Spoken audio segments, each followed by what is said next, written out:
Buenas tardes a todos, a quienes están con nosotros en el Zoom y a quienes nos están viendo por la transmisión de YouTube.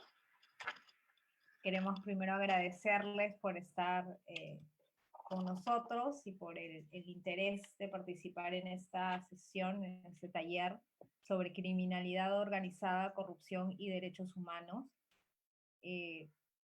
Creemos que hay una vinculación indiscutible, indesligable entre corrupción y violación de derechos fundamentales, y hay un elemento que agrava el impacto de la corrupción en la vida de la gente, y es justamente la criminalidad organizada, que afecta a diversos países en el mundo, especialmente a países de la región.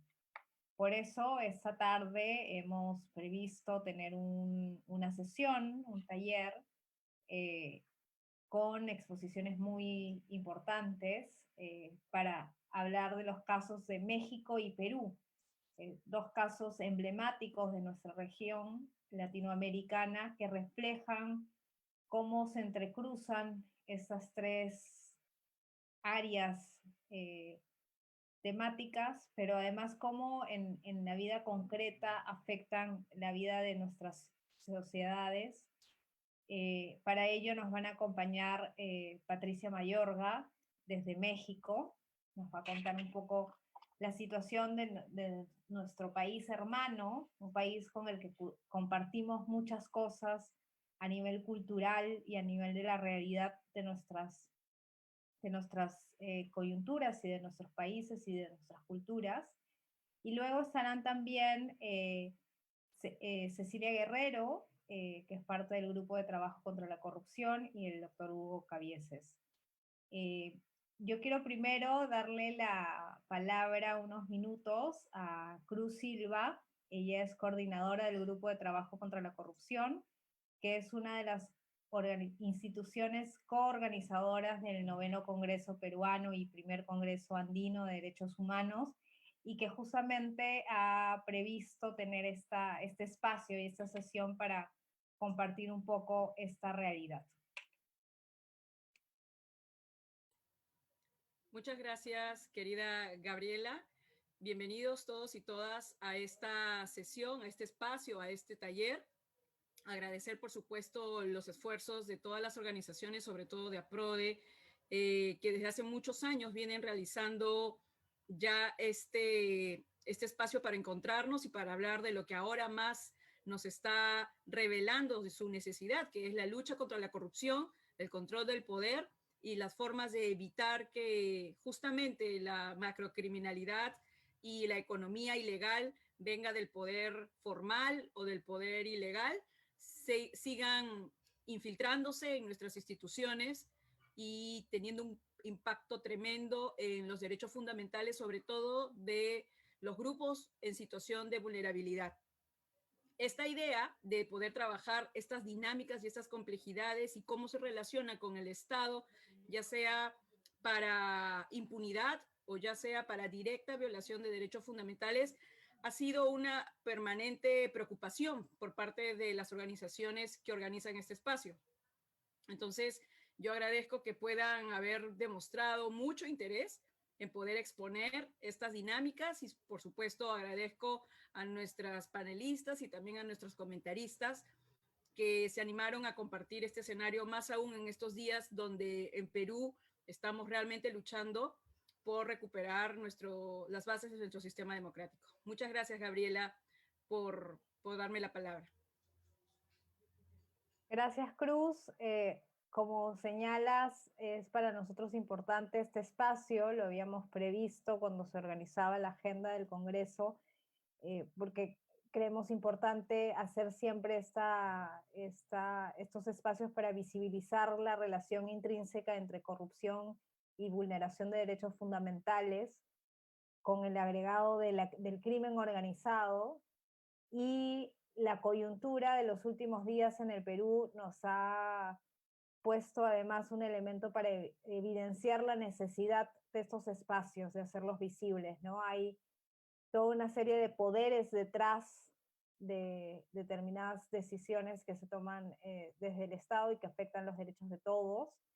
y hay que tener claridad también sobre esos poderes vinculados al crimen organizado que son parte de las causas detrás de esta coyuntura política de inestabilidad, pero además de una crisis muy fuerte, que evidencia una crisis muy grande también en cuanto a corrupción y en cuanto a eh, la captura, ¿no?, de los espacios de representación y de toma de decisiones en el país.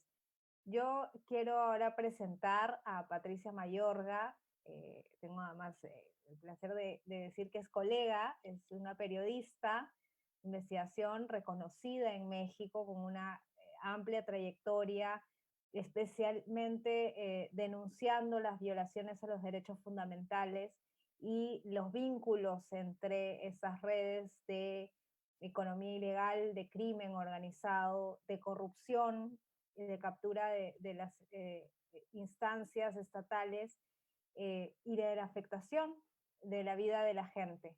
Patricia, te dejo en el uso de la palabra para que nos puedas compartir un poco la realidad de México. Buenas tardes, gracias por la invitación. Gracias, Ariadna. Gracias, Cruz. Gracias, y pues, un gusto compartir el espacio con ustedes. Bueno, hablar de criminalidad, medio ambiente, derechos humanos, política en México es muy complejo, ¿no? Primero, bueno, quiero comentarles que me ha tocado, yo vivo en el norte de México y es lo que me ha tocado documentar o reportear, ¿no? Soy del estado de Chihuahua, es frontera con el estado de Texas. Entonces desde ahí es como un poco más fácil entender la dinámica, ¿no? Como frontera. Y me he dedicado en los últimos años, o sea, desde 2010 más o menos, 2009, a documentar violaciones de derechos humanos en la Sierra Tarahumara, ¿no? Es una zona que colinda con otros dos estados, Sinaloa, Durango, que forman como un triángulo y se le llama Triángulo Dorado. Que bueno, cuando pasé yo por Perú, estuve un rato en Perú, algún tiempo, lo comparaba mucho con la zona esta del, Brian, no recuerdo bien cómo se llama, ¿sí? Sí, Brian. Sí, lo relaciono mucho porque de ahí, de esa zona del Triángulo Dorado, que tengo entendido que en el caso de Perú colindan 4 departamentos, acá hay foco en estos 3, y en esa zona es el Chapo, ¿no? Creo que es el personaje más conocido internacionalmente. Y bueno, es una zona que históricamente se ha caracterizado por sembrar drogas, ¿no?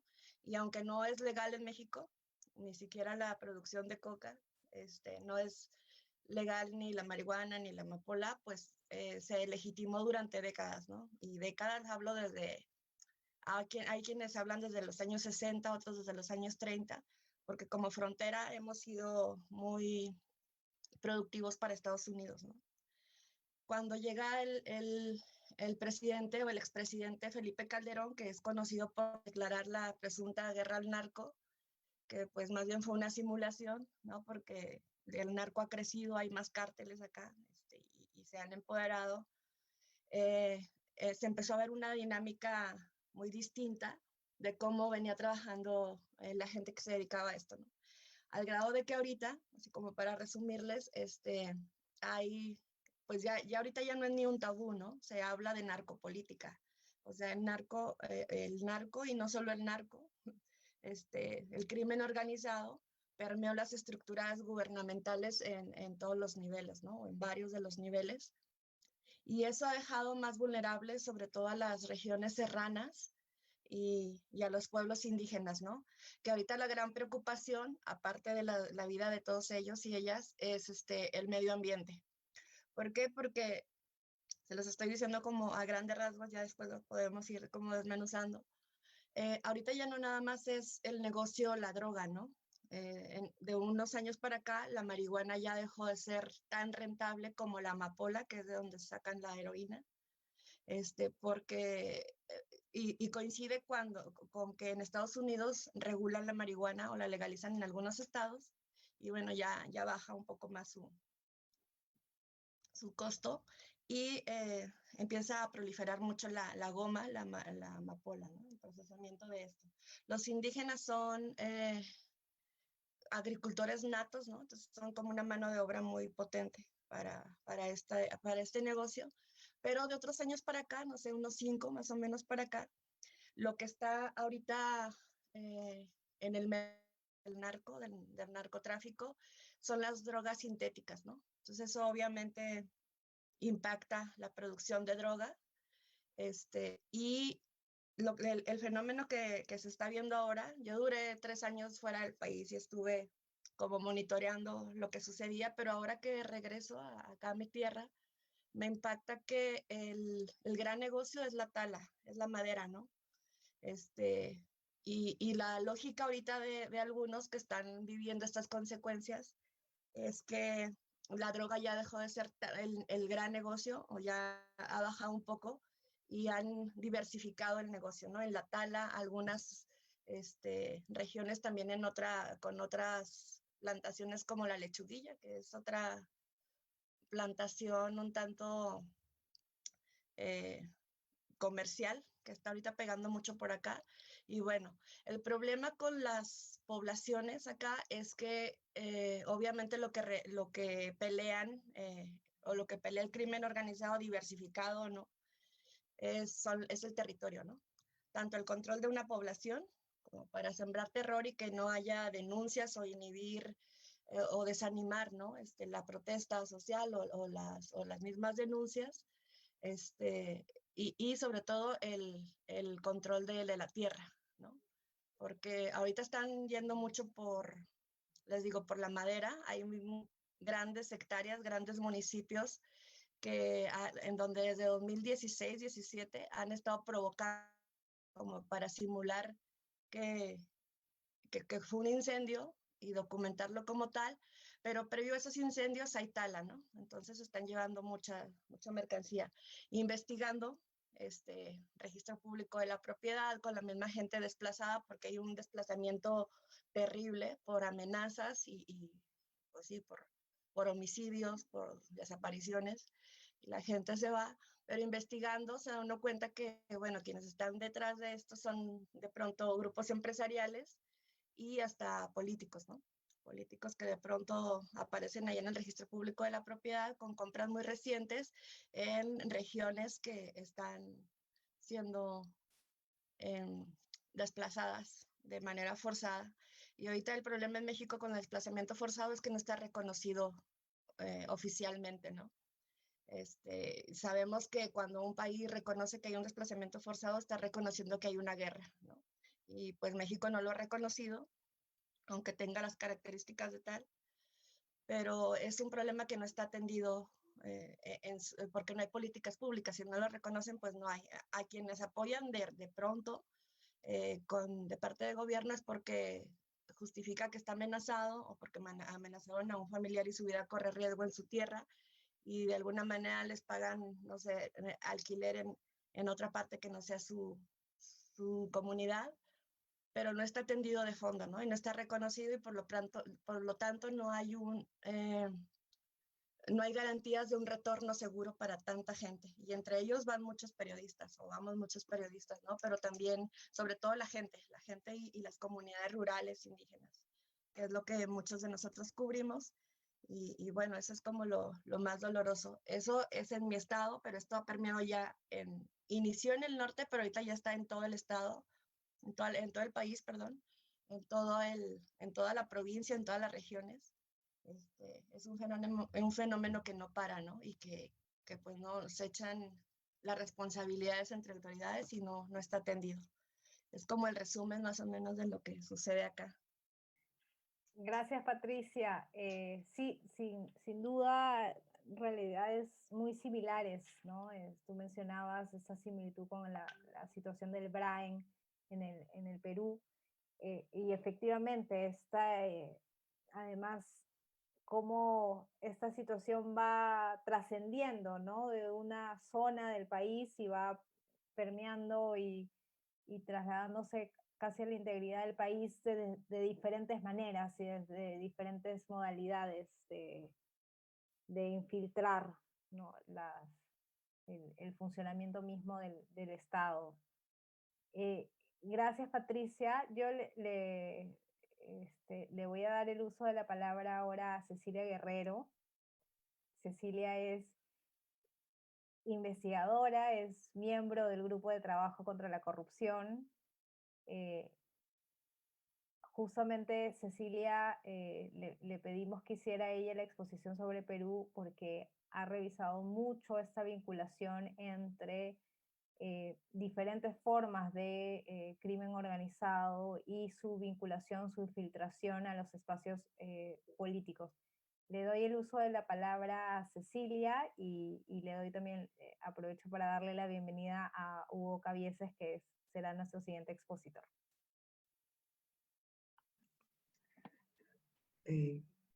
Gracias, Gabriela. Gracias por la oportunidad y un poco para compartir también la misma preocupación que la compañera de México, ¿no? O sea, desgraciadamente nosotros nos encontramos en los pasos previos a una situación similar a la de México.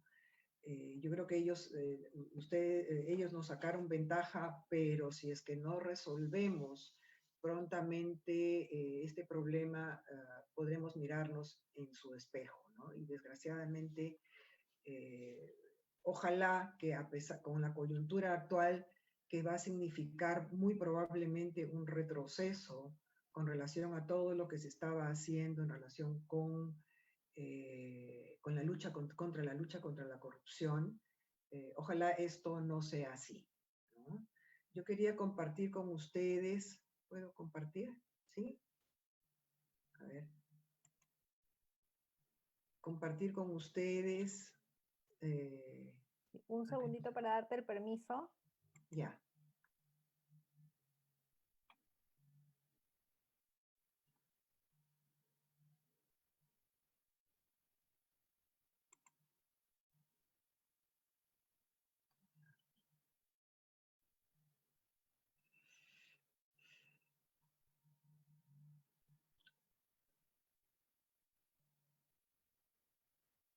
Okay.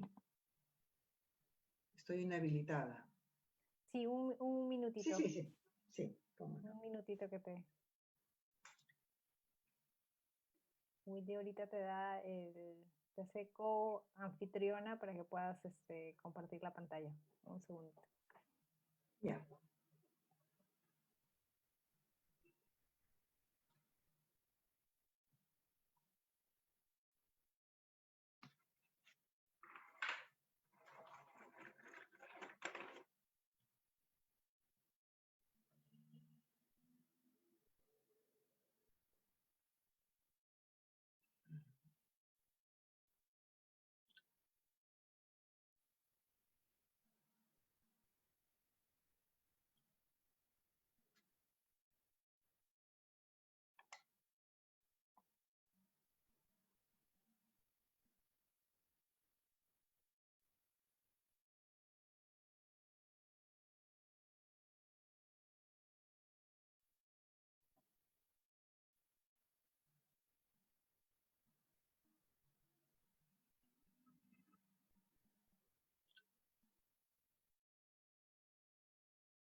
Listo, Cecilia, ya puedes compartir la pantalla.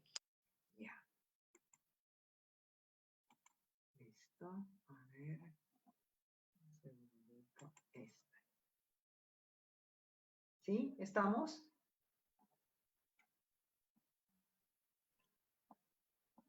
Ya. A ver, ¿dónde estamos? Acá. Ay, perdón. Bien, un poco lo que nosotros queríamos realizar a través del trabajo que estamos haciendo es un poco buscar, mirar cómo es que desde las últimas décadas la criminalidad organizada está avanzando en el país, ¿no? O sea, llámese narcotráfico, llámese minería ilegal, llámese trata, tala ilegal. ¿Perdón? Discúlpame la interrupción. Lo que pasa es que no estamos viendo la pantalla. ¿No están viendo la pantalla? No. Ah, qué extraño. A ver, un segundito, ¿ya?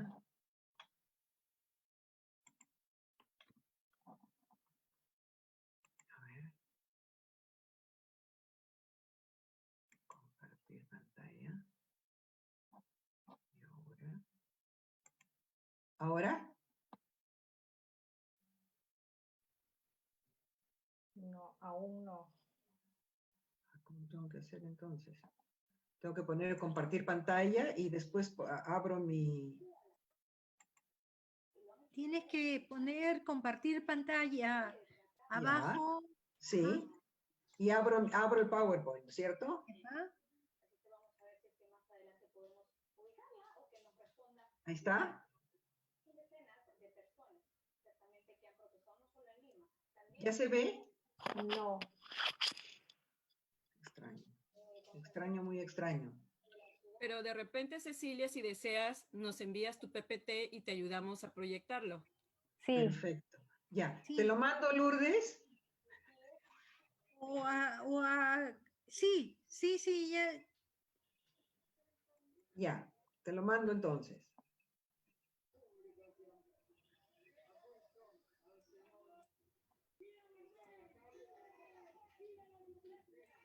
Mientras quizás Cecilia Sí. nos puedas ir comentando algunas ideas centrales de Sí, lo que nos vas a exponer detalladamente.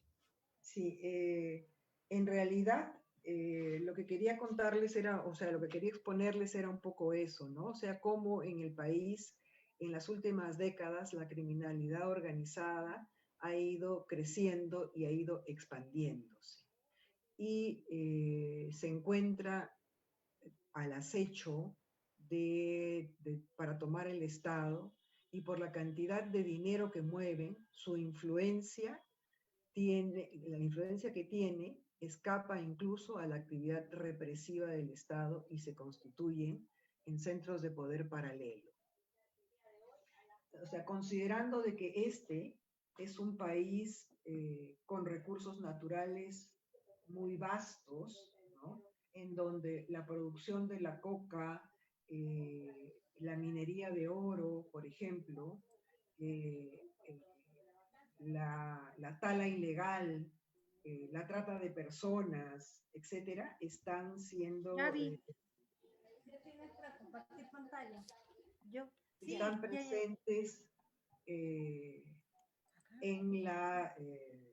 el país, ¿no? Entonces, por ejemplo, sabemos que... Pues primero tengo que abrir el de ella, pues, para tenerlo en la pantalla. en donde, por ejemplo, por la calidad de tierra y la productividad que existe, ¿no? Las posibilidades de producción se amplían y entonces existen una serie de actividades ilícitas, ¿no? Como decía, el narcotráfico, la minería ilegal, la tala, el tráfico de tierras, el tráfico de drogas, el tráfico de personas, contrabando, etcétera, ¿no? Que hacen como un círculo que bloquea y que trabaja de diferentes formas. Entonces, fuentes fundamentales para la exposición de este trabajo es, por ejemplo, la investigación que se ha hecho, que hizo una parlamentaria nuestra en el año 17, en el 2015, ¿no? Que ella fue una de las pioneras en establecer el vínculo entre narcotráfico y política. Entonces, por eso es que, siguiendo alguna de su tesis, por ejemplo, en relación con la captura del Estado y cómo incluso los partidos políticos se vuelven permeables y a esta actividad delictiva, es que un poco en esa lógica hemos venido también trabajando el conjunto de actividades o de datos de información que les vamos a presentar, ¿no? Entonces, pero esto no solamente es una inquietud en relación con el tema de las actividades delictivas, sino que tiene que ver con todo lo que significa la violación de los derechos humanos, de los derechos humanos fundamentales, de los derechos económicos, sociales, ambientales, ¿no? En donde se va permanentemente, no solamente quitando tierra, quitando espacio, sino incluso robando las áreas de cultivo de las comunidades indígenas, por ejemplo, de la selva, del conjunto de personas a las cuales también, en donde el sicariato y la extorsión forman parte de la vida cotidiana. Entonces, esta plaga es un poco lo que hemos querido mirar en lo posible, ¿no? Aquí en este cuadro vemos cómo la minería, por ejemplo, la minería ilegal ocupa un muy grande porcentaje de lo que es la actividad ilícita en este momento, ¿no? O sea, alrededor del 49% está ocupada según la información de la Superintendencia de Banca y Seguro, ¿no? Está la Unidad de Inteligencia Financiera, da esta información para tener una idea de la magnitud de las principales actividades de la economía ilegal, ¿no? Entonces, en ese sentido, como les digo, es el 48%, más o menos, o 49%, corresponde a minería ilegal. El 17% al narcotráfico, ¿no? O al tráfico de drogas. El 10% corresponde a la defraudación tributaria y el 10% contra la administración pública. El resto ya trata de personas, proxenetismo, etcétera. Son actividades mucho más, cantidades mucho más pequeñas. La siguiente, por favor.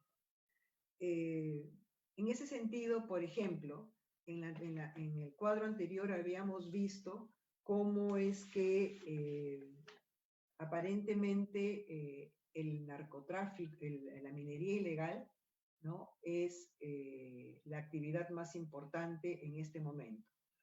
Según estadísticas que presenta la Superintendencia, si consideramos un periodo entre 2010 y 2019, o sea, el dato más reciente nos daría cuenta de que la minería ilegal representa el 45%, como les venía diciendo. Sin embargo, el tema es que en el dato anterior que teníamos, porque hemos encontrado que hay diferentes cortes que ha hecho la Superintendencia. La información anterior que teníamos era del periodo 2007 a 2018. ¿Y qué veíamos ahí? Que era una actividad, o sea, el porcentaje era un porcentaje inverso al que aparente ahorita. O sea, en este momento aparece como que la minería ilegal es la actividad principal delictiva. Sin embargo, en el informe anterior, la actividad principal era el narcotráfico. Y por lo que vemos, si es que miramos cuál es la actividad ilícita de las drogas, ahora es el 21%, eso significa de que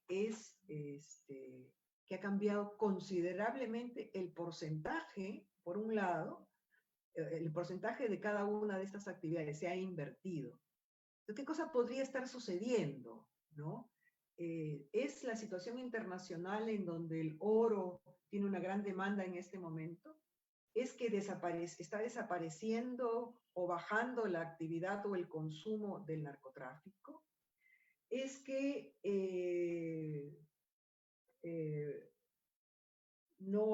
se estarían fusionando, estarían trabajando en conjunto y a través de la minería ilegal se estaría lavando o se estaría exportando o trabajando o lavando el dinero del narcotráfico? Bueno, esas son preguntas que nos hemos hecho al encontrar estas estadísticas, ¿no?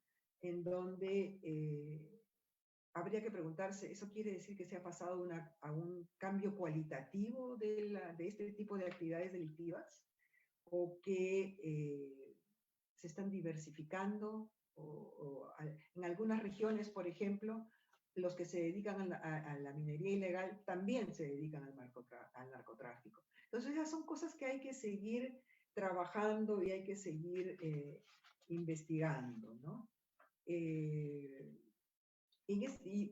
Por ejemplo, en ese sentido vemos que las principales, la mayor cantidad de dinero que se mueve está en relación con los recursos ilícitos o no justificados destinados a la minería ilegal, ¿no? O fondos ilícitos canalizados a través de instrumentos financieros o de inversión, es la segunda actividad. Esa es también otra forma de lavar o de diversificar. Y en menor medida, o sea, lo que llamamos acá como el pitufeo, ¿no? Depósitos o transferencias fraccionadas. Y finalmente transferencias remitidas o recibidas al exterior a través de diferentes actividades, ¿no?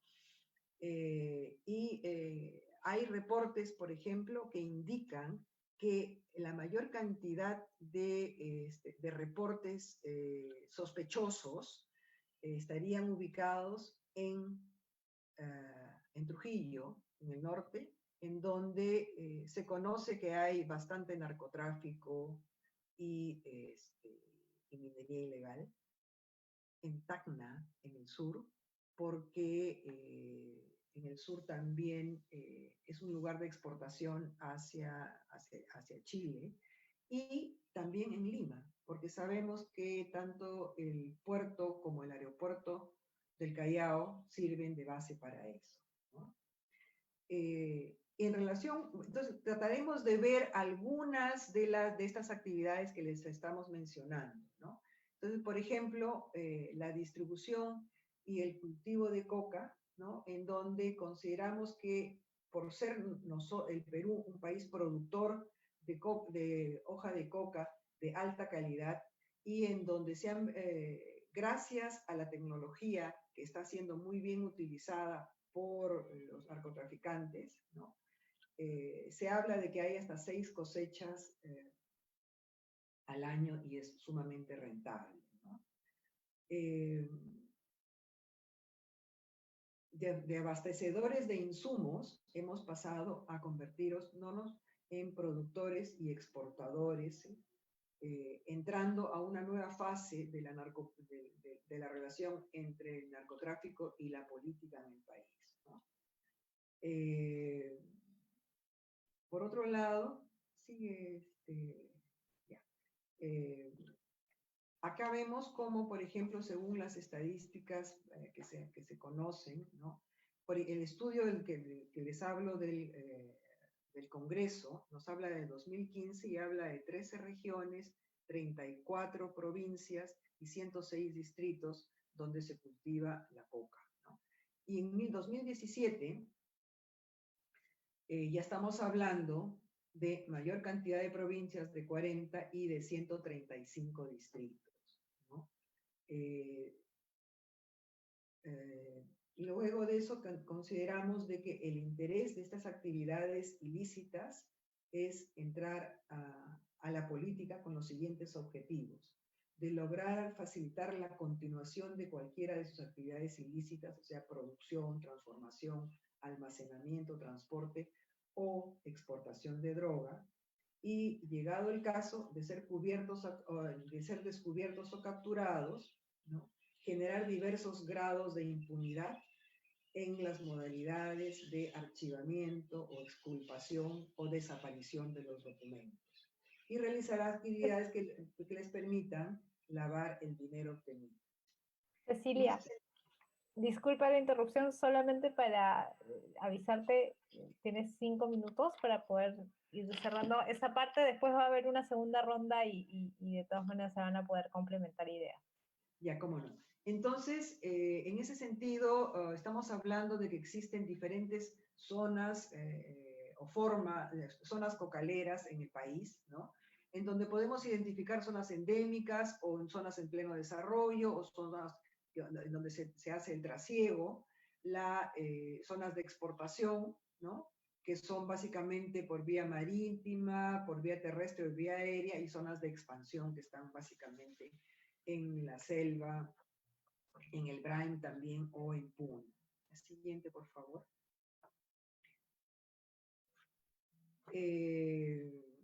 En relación con la minería ilegal, o sea, esta se encuentra presente en todo el país, ¿no? Y por lo tanto, entonces, pareciera ser como que en este momento es la actividad principal y según estadísticas presentadas en un estudio reciente que se ha hecho alrededor del tema, se habla de 25 millones de hectáreas ocupadas por la minería ilegal, que es una barbaridad, ¿no? Y en este momento, a través de la frontera norte del país, se está exportando, ¿no? Hay mucho también en relación con actividades ilegales en el Ecuador, ¿no? Y eso se realiza en la frontera amazónica. En relación con la minería ilegal, entonces, hay inversiones de grandes capitales, o sea, hay actividades muy parecidas, o sea, se relacionan con el narcotráfico, ¿no? Y entonces es posible ver cómo hay también grandes capitales nacionales e internacionales, el uso de la violencia, etcétera, ¿no? Y las zonas cocaleras también tienen testaferros, etcétera, ¿no? Y desgraciadamente también, ¿no?, los impactos más importantes que la minería no formal tienen están en relación con la contaminación, la deforestación, el homicidio, sicariato, trata de personas, lavado de dinero y defraudación tributaria. Cada año, en relación con la actividad de deforestación, o sea, la tala ilegal, estamos hablando de entre 2001 y 2016 que el país perdió más o menos casi 2 millones de hectáreas de bosque al año. Bien, adelante. Entonces, y los lugares principales en donde eso se realiza es en la selva, ¿no? Bien, en relación con las regiones en riesgo vinculadas entre política y criminalidad, encontramos algunas regiones que son típicas, por ejemplo, La Libertad. En el caso de La Libertad, ahí vamos a encontrar cómo es que conviven, ¿no?, delitos como el tráfico de drogas, ¿no?, que está en relación con la exportación, el lavado de activos, la minería ilegal, como les estaba mencionando, el tráfico de tierras, sicariato, contrabando de armas y extorsión. Es uno de los primeros lugares donde aparece la extorsión en el país, ¿no? Y los involucrados son, por ejemplo, un clan conocido que es el clan de los Sánchez Paredes, que está vinculado a la tenencia ilegal de drogas y a la minería ilegal y sobre todo a las actividades mineras, a la agroindustria. O sea, están muy asentados acá hace muchísimos años que se los investiga ahí, pero siempre logran hacer que desgraciadamente ellos se cierren los atestados a los cuales tienen. Y trabajan en coordinación con el clan Orna, que son empresarios de transportes, y que en otro departamento, en Amazonas, tienen cultivos de amapola, ¿no? Látex de opio, y por supuesto con el resto de actividades ilegales. Finalmente, ya que estamos avanzando en ese sentido, o sea, hay objetivos específicos en relación con la captura del Estado, con diversas zonas en donde se producen la confluencia de todo este tipo de actividades delictivas, y en donde hay objetivos específicos, ¿no?, para la penetración del narcotráfico según niveles de gobierno, sea a nivel local, regional o nacional, justamente para llegar a la captura del Estado. Entonces, se ha ido modificando el mapa del país en función de la presencia o no de ellos y su influencia en la política, y que tiene relación también con la crisis del sistema de partidos, y en donde los partidos están siendo penetrados por ellos, pero a la vez también buscan actuar directamente a través de muchos movimientos regionales, y la cantidad de movimientos regionales está creciendo día a día en el país. No sé si me recontrapasé, Gaby. Entonces, aquí, por ejemplo, Vamos a ir en el tiempo, pero sí te pediría para ir cerrando, para pasar sí, a la exposición de Hugo, sí, y después la segunda ronda completamos, por favor.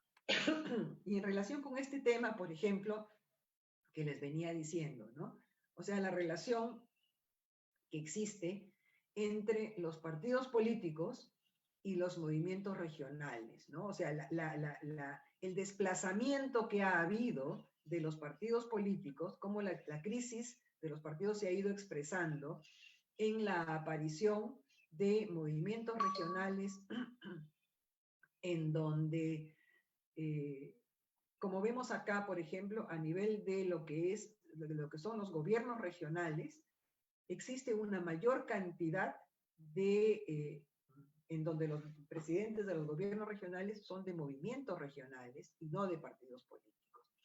Igualmente, eso se ve a nivel de los consejeros regionales, es decir, del consejo de personas que los acompañan, igual en el caso de las municipalidades provinciales y distritales. Vemos acá como del total de representantes elegidos, estamos hablando de la mayor cantidad en relación con los movimientos regionales, y el tema es que las posibilidades de ser permeables a actividades delictivas, porque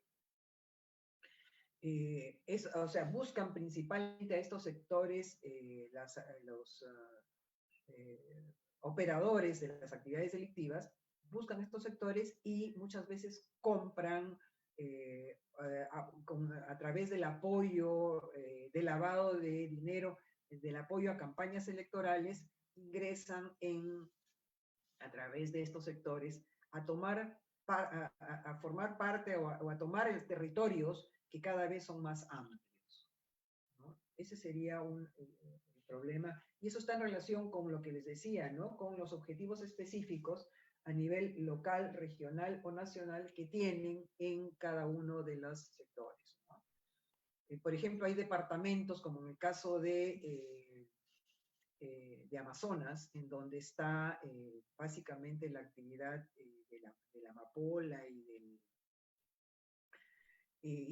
del látex de opio. En ese departamento no existe un solo partido que esté presente ni en el gobierno regional, ni en los diferentes municipios, tanto provinciales como distritales. Ahí me quedaría. Gracias, Cecilia. Sin duda es interesante esta mirada y esta revisión de estos vínculos, ¿no?, de esta filtración de la economía ilegal en el sistema de partidos, en la política peruana, y cómo a través de ellos se han ido captando espacios de decisión, de toma de decisiones públicas, justamente para facilitar el devenir de estas actividades. Yo quiero ahora darle la palabra al señor Eduardo Cabieses Cubas. Él ha sido Hugo Cabieses, Hugo Eduardo. Él ha sido viceministro de Desarrollo Estratégico de Recursos Naturales del Ministerio del Ambiente y es un investigador y un experto justamente en estos temas, y nos acompaña hoy día para poder complementar un poco la visión de la realidad peruana sobre este triángulo entre criminalidad organizada, corrupción y derechos humanos. Adelante, Hugo. Ok, muchas gracias, Ariadna. Muchas gracias a todas y todos que participan en este evento. Gracias, Cecilia. He escuchado con mucha atención tu exposición. Lamentablemente llegué, parece, un poco tarde y no escuché la exposición de la compañera de México, que me hubiera interesado muchísimo. Yo también voy a exponer un PPT que ya se lo he enviado a Lourdes y desearía que, por favor, si lo pueden poner en caso de que no se demore mucho. Bueno, ahí está. Parece que fue más rápido en este caso. Bueno, yo lo titulo Delitos varios y fronterización en el Perú. Algunos de estos temas los ha abordado Cecilia en relación con el Perú, pero yo diría también en relación con los otros países de América del Sur. Quizás hay algunas diferencias con México y Centroamérica, pero en el caso del Perú, lo que les voy a exponer es lo que creo está sucediendo. La siguiente, por favor. Antes de comenzar, quiero compartir algunas reflexiones. Esta es de don Jorge Basadre, en algunas consideraciones 47 años después, publicado en noviembre de 1979. Y él habla a propósito de la corrupción en el Perú. No solo hay que izar las banderas de la lucha contra el analfabetismo y la injusticia social y económica, así como por la tecnificación del aparato estatal, sino también denunciar con entereza y claridad la corrupción de los malos funcionarios públicos, cualquiera que sea su nivel, así como la incompetencia excesiva de las burocracias de las empresas. Este es un evento sobre criminalidad organizada, corrupción y derechos humanos. Por eso me parecía pertinente rescatar este pensamiento de don Jorge Basadre. La siguiente cita corresponde a Yende Maillard, no sé si se pronuncia así, del Atlas Acal de la criminalidad financiera, y dice: la corrupción no es ni una enfermedad mortal ni tampoco una indisposición pasajera, por la sencilla razón de que no es una enfermedad, sino un estado. Ahí se ha metido, no tengo cómo leer porque se me ha metido alguien, pero ustedes lo pueden leer ahí está, sino un Estado. Hoy el problema es que es imposible distinguir la legalidad de la ilegalidad en el mundo sin ley, en un mundo sin ley del planeta financiero. La siguiente, por favor. Por supuesto, una cita de la Iglesia, en este caso de Monseñor Luis Bambarín, hace varios años, ¿no? En el 2005. Él decía: hay huracanes, tsunamis, huaicos, terremotos que destruyen la naturaleza y sacrifican vidas. Hay algo peor que esos fenómenos naturales, porque destruye a las personas, sus corazones y sus valores, y corroe a la sociedad y sus instituciones. Es el fenómeno de la corrupción, fruto del mal espíritu. Y en Puerto Maldonado, hace 2 años, un poco menos de 2 años, Jorge Bergoglio, el Papa Francisco, dijo lo siguiente: condeno el flagelo del virus de la corrupción, que lo infecta todo. Cuánto mal le hace a nuestros pueblos latinoamericanos y a las democracias de este bendito continente este virus social. Un fenómeno que lo infecta todo, siendo los más pobres y la madre tierra los más perjudicados. Esto como presentación a lo que quiero exponerles a continuación. No. Esta es la posición de un gran narcotraficante conocido que se llama Marcos Camacho Marcola. Es el máximo dirigente del primer Comando Capital, para que vean qué cosa es lo que están pensando nuestros amigos narcos de alto nivel. Ahora somos ricos con la multinacional de la droga y ustedes están muriendo de miedo. Somos el inicio tardío de nuestra conciencia social. Solo habría solución con muchos millones de dólares gastados organizadamente, con un gobernante de alto nivel, una inmensa voluntad política, crecimiento económico, revolución educativa, urbanización general y todo bajo la batuta de una tiranía esclarecida que se saltase por encima de la parálisis burocrática secular del legislativo cómplice y del poder judicial que impide puniciones. Ojalá pudiéramos captarlo a don Marcos Camacho Marcola para alguno de los partidos políticos aquí en el Perú, ¿no? Que están corroídos por la corrupción. Por supuesto, este señor es un cínico, ¿no es cierto? Pero varias de las cosas que dice tienen cierta aceptación, ¿no es cierto? Y en el fondo esta tiranía esclarecida no es otra cosa que la dictadura del proletariado, en este caso la dictadura de los narcotraficantes, ¿no? La siguiente, por favor. No voy a desarrollar esto y los dos siguientes. Tiene que ver un poco con a qué nos lleva el modelo neoliberal. Esta segunda tiene que ver con la normalidad. Yo estoy en contra de volver a la normalidad, en contra de la nueva normalidad, en contra de la nueva convivencia y también de esta propuesta del Foro Económico Mundial de Davos, que ya está siendo discutida como el gran reinicio. A decir verdad, esta normalidad ha sido el problema, ¿no? Y en el caso del Perú, la normalidad de la constitución mafiosa del año 1993 es la que ha provocado esta crisis, que es una crisis de Estado, es una crisis política, crisis social, crisis ética, ¿no? Crisis económica, por supuesto, y crisis sanitaria. Y a eso nos ha llevado una constitución que a todas luces hay que buscar cómo cambiarla por otra constitución. Ahora, antes, hace unos 5 o 6 meses, muy pocos hablaban de la necesidad de un cambio total de carácter constitucional. Ahora todo el mundo está hablando sobre ese tema. Solo los de la derecha se afirman en la necesidad de que su constitución siga vigente. La siguiente, por favor. La siguiente. Bueno, esa es una caricatura o una presentación de qué cosa significaría volver a la normalidad, todo ese caos que existe en ese caso, incluyendo lo que es la tala ilegal de madera, incluyendo lo que es la delincuencia, ¿no? El narcotráfico, etcétera. Y dicho sea de paso, a propósito de la pandemia, con la pandemia no es que se ha detenido o ha disminuido lo que es el conjunto de delitos, incluyendo en ese conjunto de delitos el delito de tráfico ilícito de drogas, sino que al contrario ha crecido.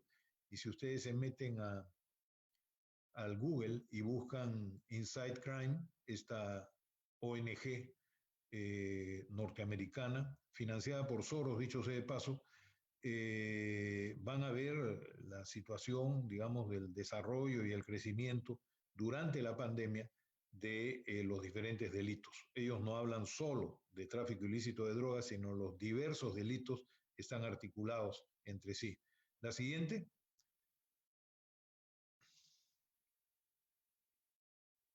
Ya, anda, que vaya apareciendo poco a poco, dale un eso es. Entonces, uno es los delitos que tienen que ver con las drogas, que pueden ser naturales o pueden ser sintéticas.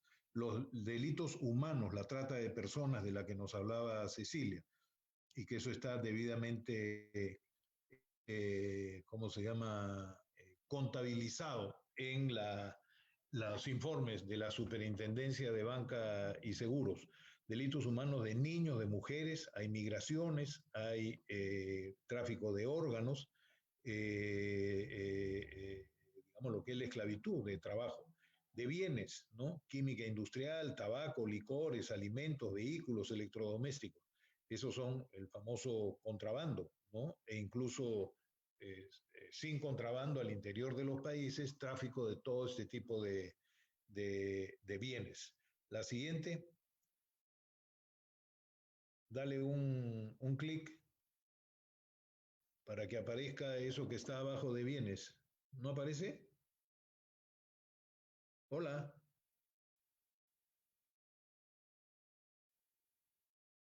Ya, ya, ahí nomás, no te vayas hasta lo otro. Tráfico de armas, explosivos, municiones, armamentos.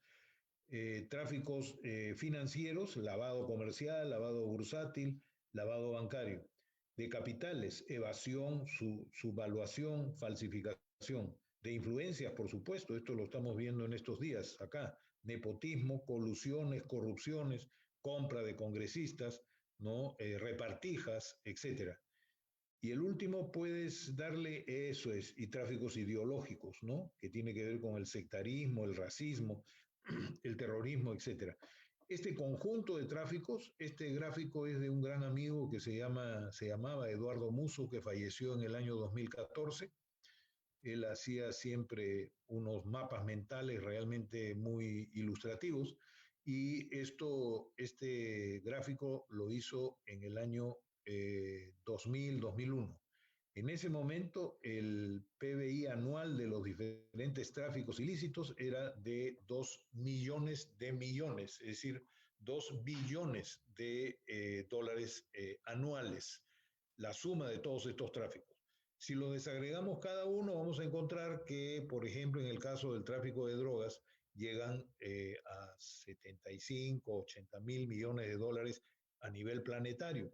Pero sumando todos los tráficos da en ese año 2.000 billones de dólares. La siguiente.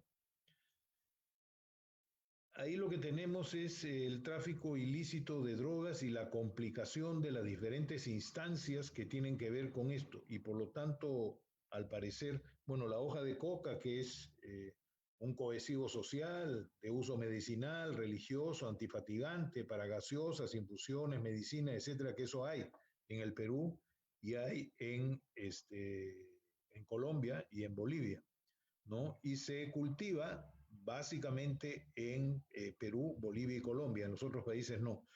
Ese gráfico que ha salido ahí con ese mapa, incluyendo a Venezuela y Ecuador, se refiere al CADA. El CADA era, creo que ya no existe ahora, que es la Comisión Andina de Desarrollo Alternativo, ¿no? Esto tiene que ver con la globalización de lo que es la problemática de la coca, que se discute y hay instancias que estudian y dan seguimiento a las tendencias en el G7, en la Organización Mundial del Comercio, el Fondo Monetario Internacional, por supuesto, el grupo, el Foro Económico Mundial de Davos, ¿no?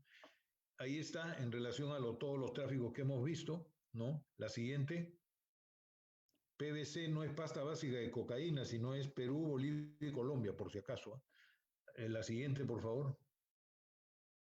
Y eso genera un conjunto de mafias y carteles, ¿no? Con los paqueteros, las aduanas, los burriers, en fin, y todos los otros asuntos relacionados. La siguiente. Esas son las diferentes agencias que hay para combatir supuestamente a todos los delitos, pero en particular Estados Unidos combatiendo lo que es el delito del tráfico ilícito de drogas en la parte alta. La ONU también tiene una serie de instancias. En algún momento, en los años 2005-2006, estimamos la cantidad de agencias que Estados Unidos tiene para combatir solo el tráfico ilícito de drogas y eran 42 agencias, ¿no? Una de ellas es USAID, ¿no es cierto? Pero por supuesto está la DEA, está USAID, etcétera, etcétera. Y entonces ahí se desarrolla lo que es la complejidad enorme de este tema relacionado con el tráfico ilícito de drogas. Aquí no hemos metido los otros tráficos, ¿no es cierto? Pero si lo metiéramos, la complejidad sería mucho mayor que lo que está ahí. Quiero decir que... Sí. No, perdón, solamente para indicarte que 5 minutos más Me para quedan cerrar. 5 minutos. Sí, Me quedan 5 minutos, ¿sí? sí, porfa. Sí. Ya, perfecto. La siguiente, por favor. El conjunto de crisis que tenemos, y ahí está señalado, tenemos una crisis ética, economía y cultura canalla, probablemente el 25% del Producto Bruto Interno y el 30% de la población está relacionada con actividades de carácter ilícito, de tal manera que un estudioso como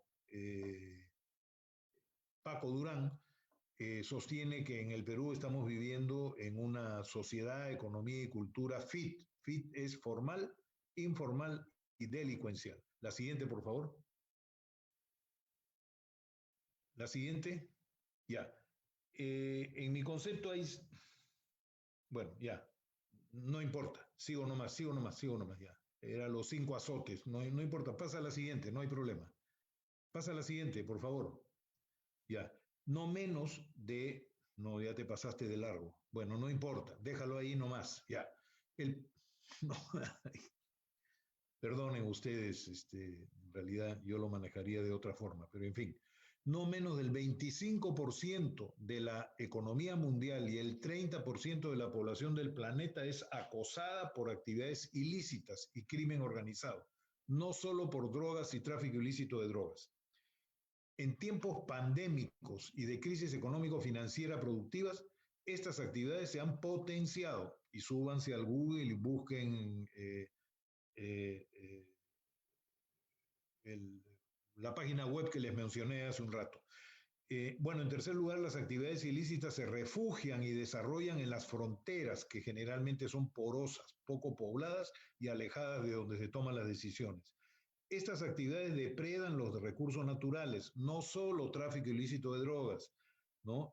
Los recursos naturales, o sea, los bosques, el agua y la biodiversidad, y violan derechos de pueblos indígenas y ciudadanos, más que las actividades informales o empresariales que actúan sin controles socioambientales. En estas condiciones e importancia de las actividades ilícitas, es una quimera hablar de economía verde, economía circular, desarrollo sostenible, etc. Y 6, la militarización, policialización de la lucha contra la delincuencia organizada no resuelve el problema, sino lo dispersa y se transforma la problemática en un blanco móvil. El número 7 yo no lo puedo leer desde acá. La siguiente, por favor. El Perú tiene 4 triples fronteras.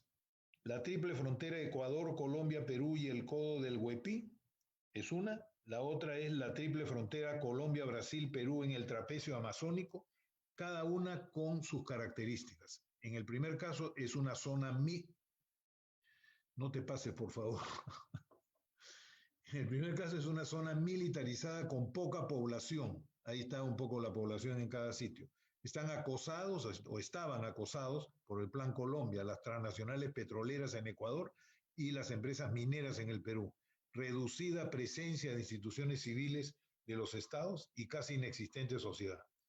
En el caso del trapecio amazónico es una zona también militarizada, con poca población, con lo que se menciona ahí, con pueblos indígenas y colonos ribereños que estaban acosados por el Plan Colombia y ahora por las DACRIM, creo que las llaman, que son gente desmovilizada tanto de la FARC como delincuentes comunes. Hay una importante presencia de instituciones civiles del Estado en Leticia y Tabatinga, pero inexistente en Santa Rosa. Sociedad civil de pueblos indígenas débilmente organizados en Leticia y Tabatinga, pero casi no están organizados en el caso del Perú. La siguiente, por favor. La tercera triple frontera es la de Bolivia, Chile, Perú en la línea de la Concordia.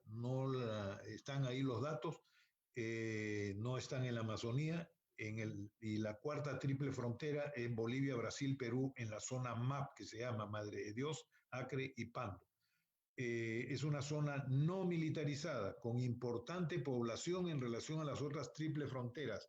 En Pando hay 52.000 habitantes, en Acre 750.000 y en Madre de Dios 120.000 habitantes, con poblaciones indígenas relativamente organizadas. La FENAMAT es una de las más importantes en el caso de Madre de Dios, pero hay otras similares en el caso de Acre en Brasil y de Pando en Bolivia. Colonos ribereños, campesinos y asalariados rurales también organizados. Hay una destacable presencia de instituciones civiles del Estado y de gobiernos locales y una fuerte presencia de sociedades civiles parcialmente representadas en la iniciativa, lo que se llama la iniciativa MAP, Madre de Dios Acre y Pando. La siguiente, y con esto voy terminando, es un mapa en donde se presenta la fronterización de los delitos y la articulación y sinergias entre los diversos delitos, cultivos de coca declarados ilícitos y tráfico de drogas, tala ilegal de madera y especies, minería informal aurífera, deforestación y mercurio.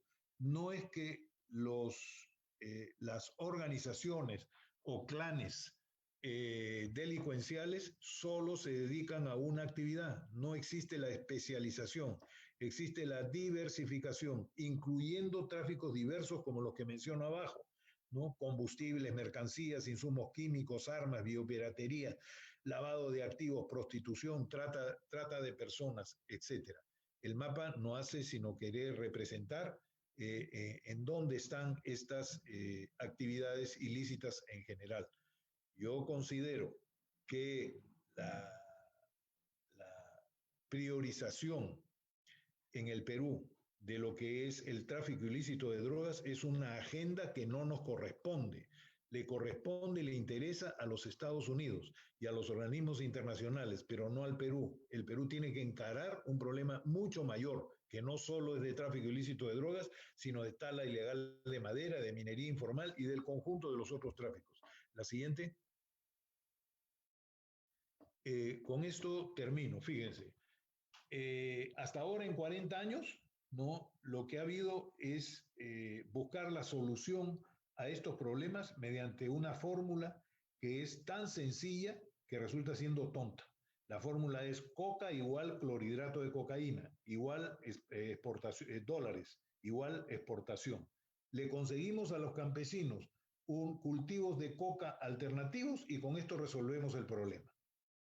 Lo mismo se puede decir con la tala ilegal, árbol igual madera, madera igual dólares, dólares igual exportación, le concebimos actividades que no sean tumbarse los bosques, ¿no es cierto? Y resolvemos el problema. Lo mismo sucede con el oro, en río o socavón, igual oro, oro igual dólares, dólares igual exportación, conseguimos actividades alternativas y listo, ¿no?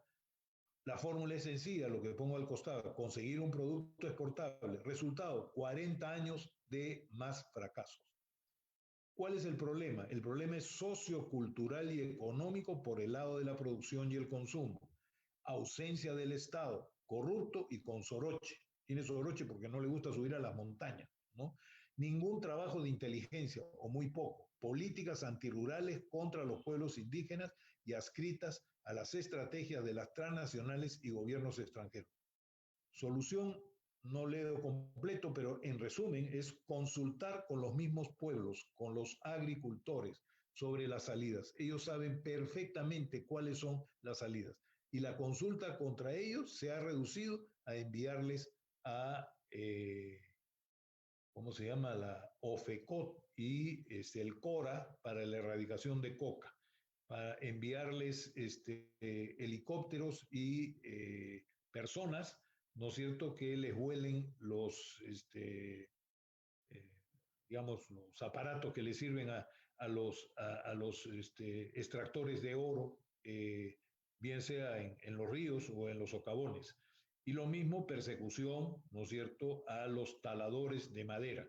Normalmente la persecución incluye a gente de los pueblos indígenas que muchas veces no tienen nada que ver con esta tala, ¿no? Mientras que los grandazos, los que tienen dinero, ¿no es cierto?, son los que consiguen exportar incluso madera extraída de campos no manejados. La siguiente, y con esto ya ahora sí termino. La siguiente. No, aquí termino nomás. Muchísimas gracias por haberme escuchado y entrego a los organizadores este PPT para compartirlo con todos. Gracias. Muchas gracias, Hugo. Sin duda ha sido interesante poder entender cómo se interrelacionan todos estos tipos de tráfico, ¿no? y cómo opera el sistema en sí, ¿no? Para poder ir entendiéndolo.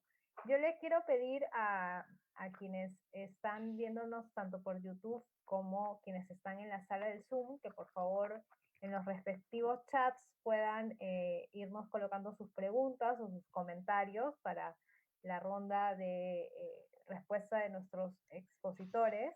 Y quiero iniciar esta segunda etapa de diálogo dándole la palabra nuevamente a Patricia Mayorga, quien además nos va a complementar un poco más justamente sobre la realidad de México. Patricia, tienes la palabra. Okay.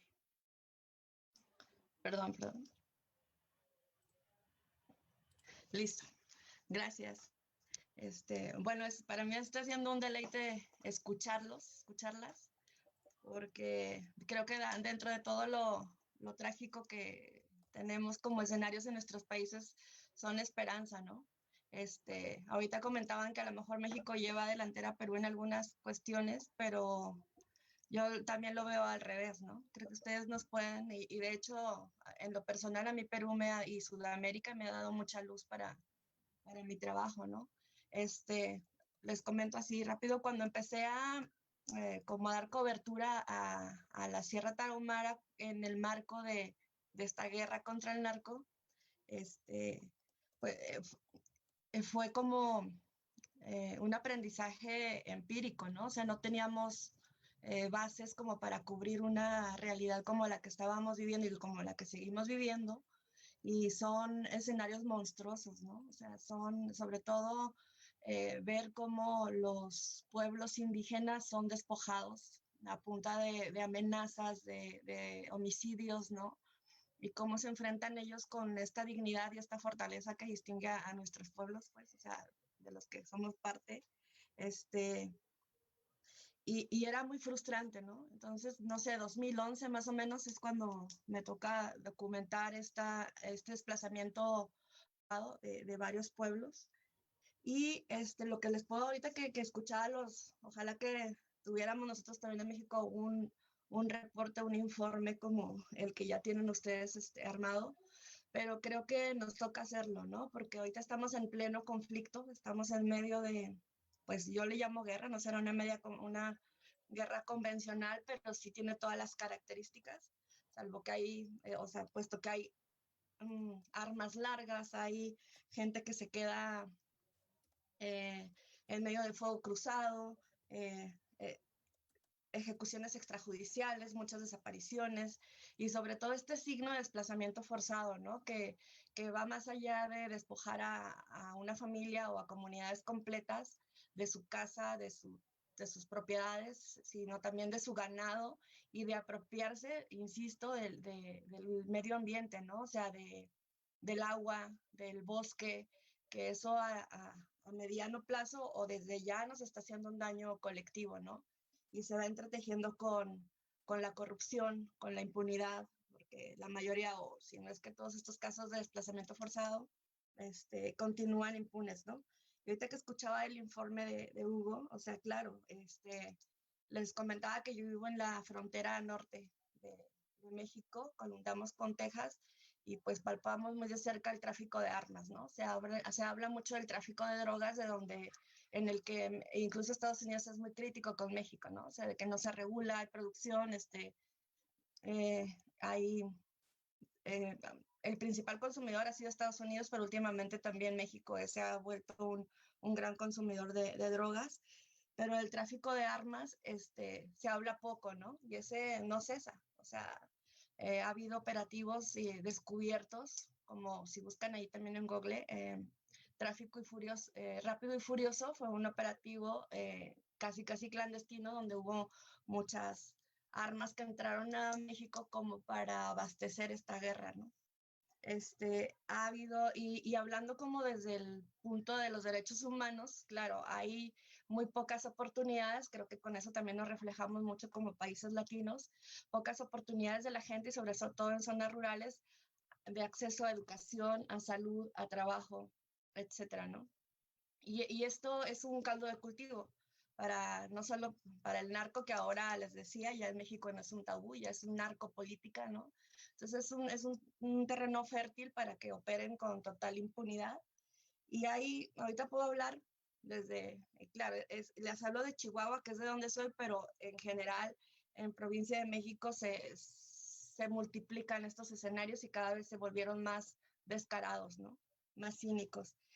Hay cientos, miles, no hay un registro, ojalá que algún día lo tengamos como se anhela, de niños y niñas que han sido reclutados, ¿no? Por grupos criminales, para sembrar y producir droga, para capacitarlos como sicarios. Se han descubierto campos de entrenamiento donde los entrenan. Ha habido también, o sea, me ha tocado a mí reportar casos de migrantes que han sido esclavizados, los capturan ahí en la Sierra Tarahumara para que siembren, que trabajen en campos de marihuana, de amapola, sobre todo, ¿no? En otras regiones como sicarios. Y de eso todavía no está reconocido oficialmente. En lo personal me ha tocado reportear 2 casos, uno de 2015, de 3 chicos que lograron huir.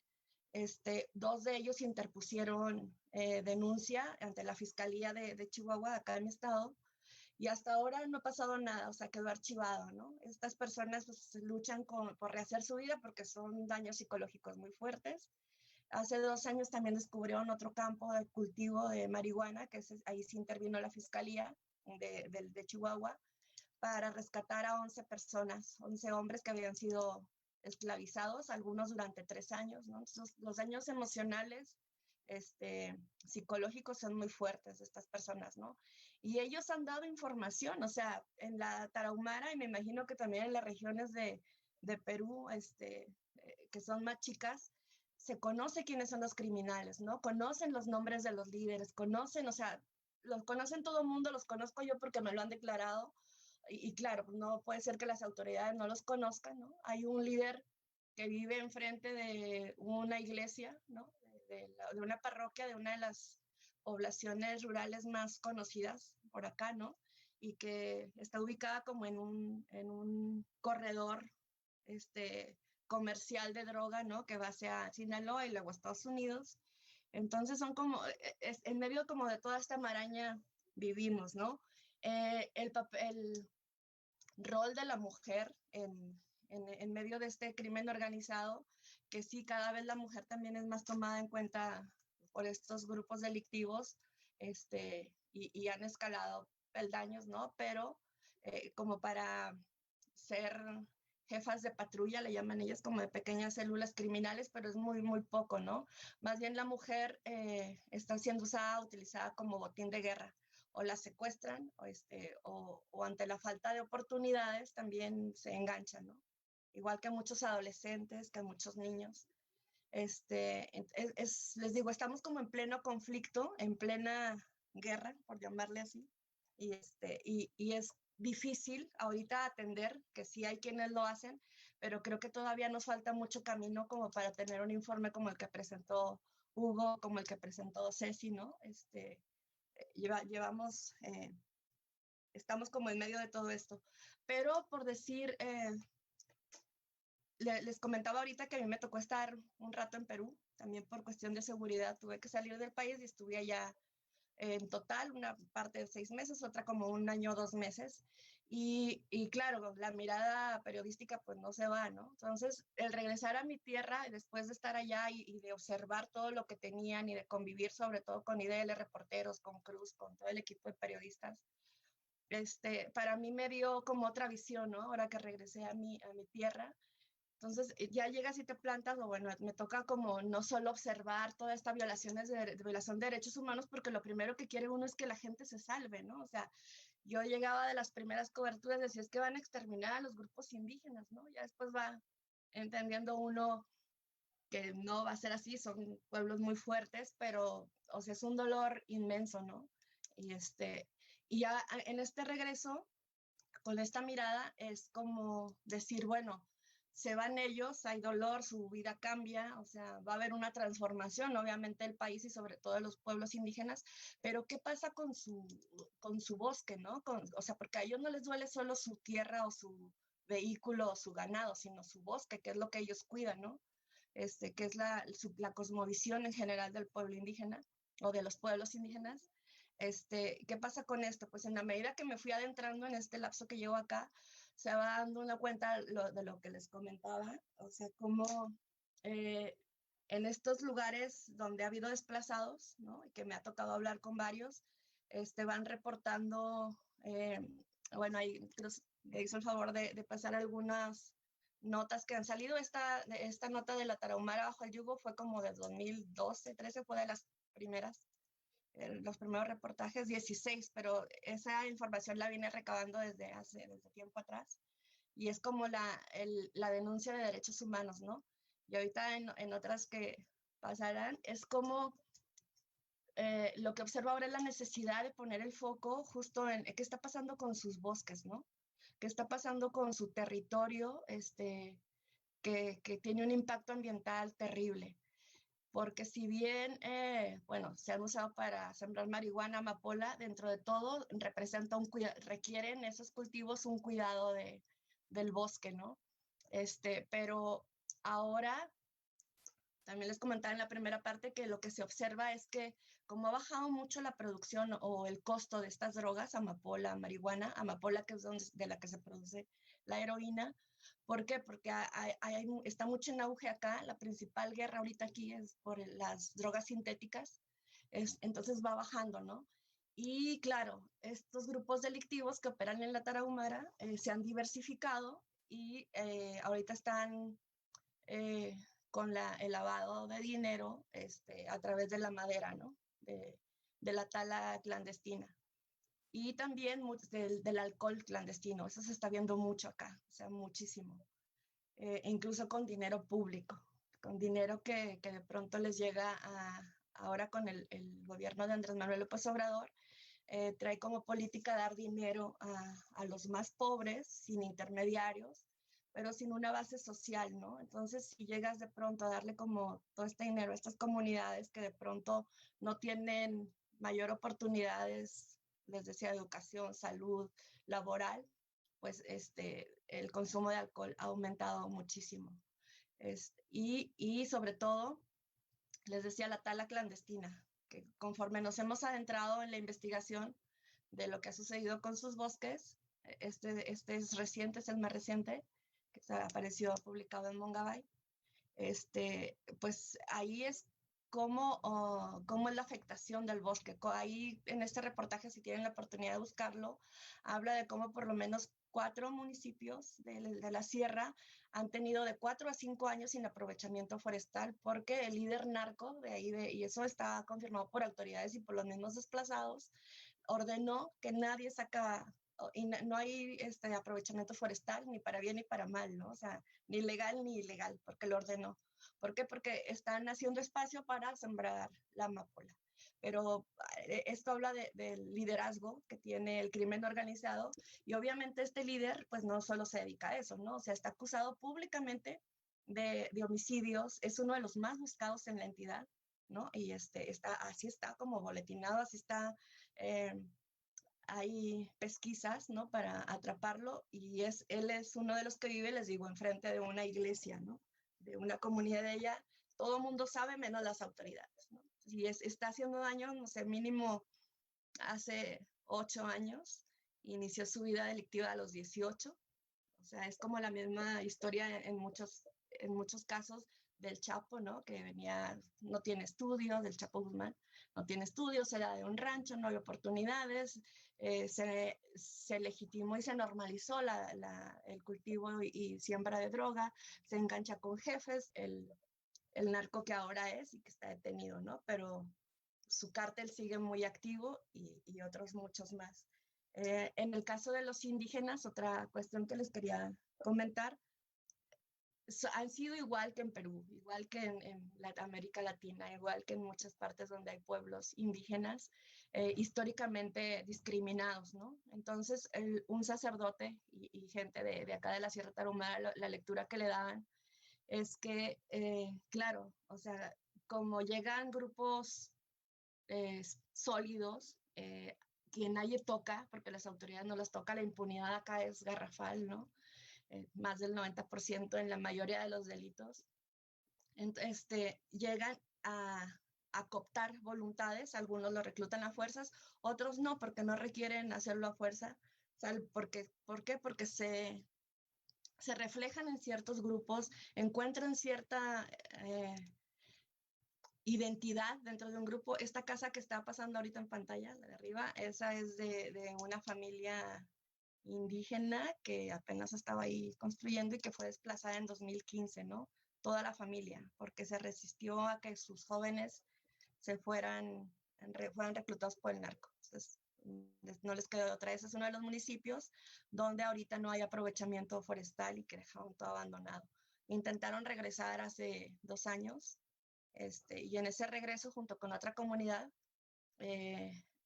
mataron a 2 integrantes de la familia que estaban en otra parte, y pues fue un mensaje para decirles que allí no pueden vivir, ¿no?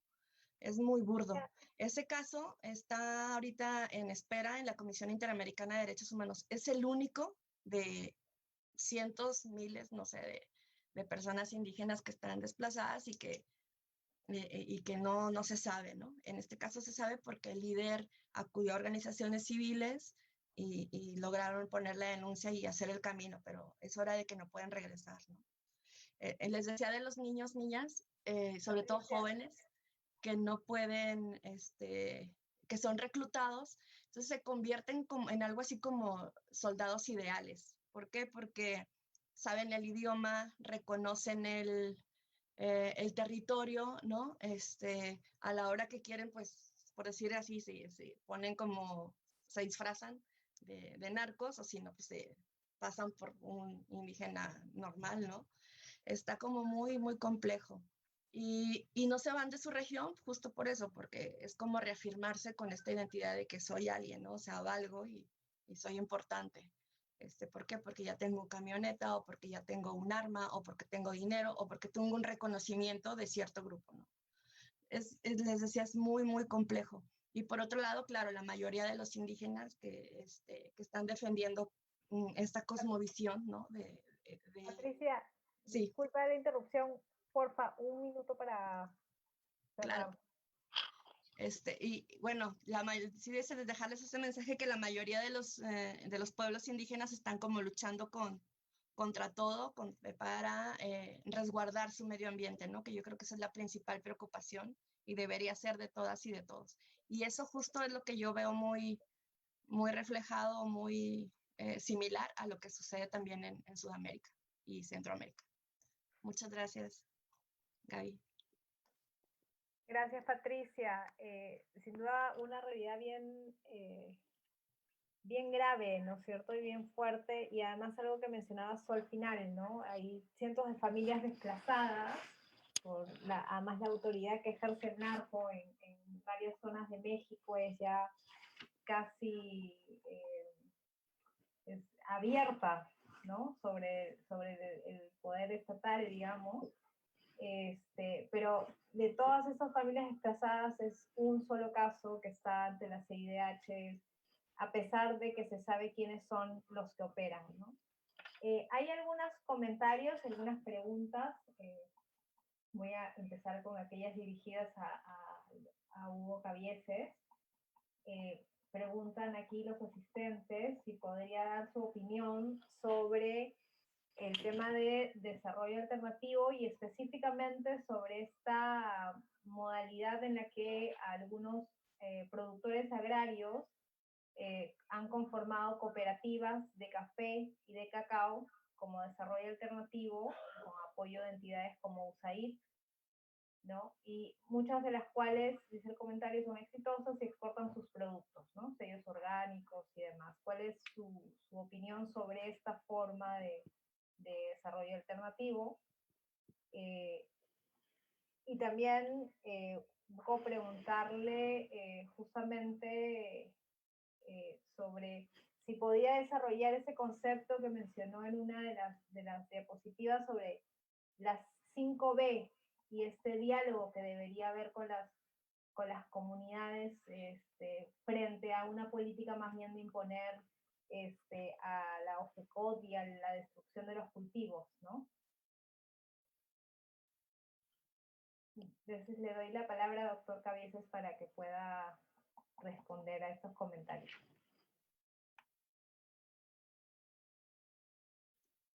A ver, gracias por las preguntas. La verdad es que me dan en la yema del gusto las dos preguntas. Sobre el desarrollo alternativo, desde hace varios años yo sostengo y lo sigo sosteniendo que el desarrollo alternativo no es desarrollo y menos aún alternativo. Lo que ha habido hasta ahora es una estrategia, una política, desde mi punto de vista, errada. Y esa política está basada en esa fórmula que les expuse hace un momento. Y es que coca igual cocaína, cocaína igual dólares, dólares igual exportación, le conseguimos a los agricultores un producto de exportación o dos productos de exportación y resolvemos el problema. Y en eso estamos hace 40 años. Yo creo que el fracaso del llamado desarrollo alternativo, que no es desarrollo y tampoco alternativo, tiene que ver con varios aspectos. Uno de ellos tiene que ver con el principal boicoteador del desarrollo alternativo. Y el principal boicoteador del desarrollo alternativo son las políticas agrarias del Ministerio de Agricultura y del gobierno en general, ¿no? Unas políticas agrarias que lo que hacen es tratar de poner todos los huevos de la canasta en la exportación y no en los mercados locales, regionales, nacionales. Y en la exportación de productos de zonas que son enormemente débiles en términos de tierra, ¿no?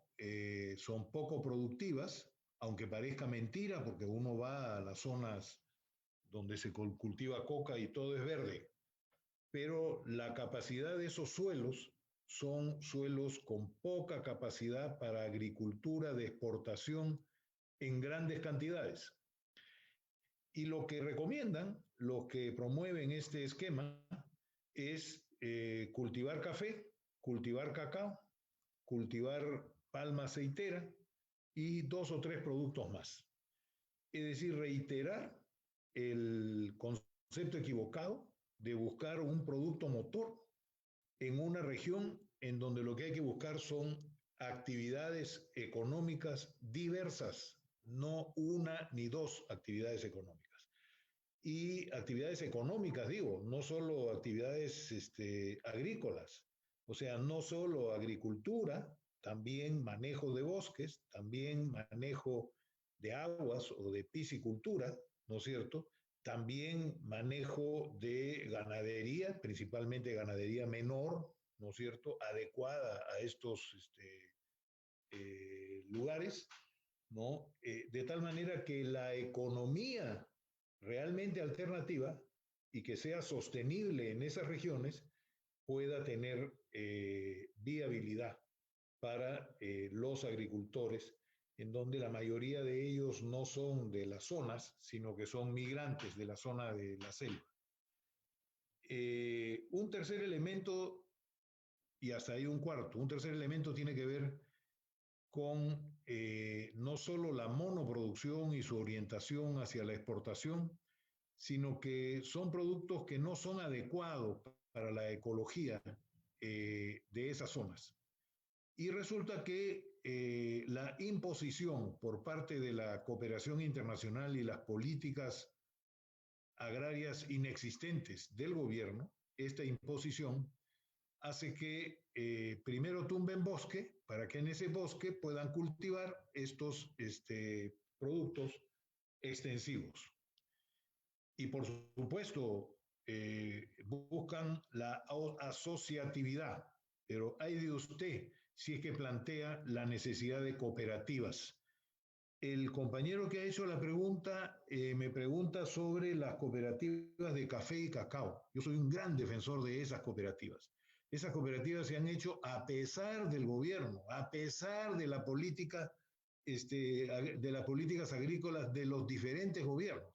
Eso se ha hecho por el empuje, por la convicción cooperativa, ¿no es cierto?, que tienen los productores de café y de cacao. Desde mi punto de vista, están equivocados por solamente cultivar café o solamente cultivar cacao. En varias zonas lo que se hace es cultivar varios tipos de cultivos y articularlos con otras actividades productivas, de tal manera que cuando haya problemas con los precios del café o con las enfermedades propias del café, ¿no es cierto?, puedan obtener ingresos sobre la base de esos productos.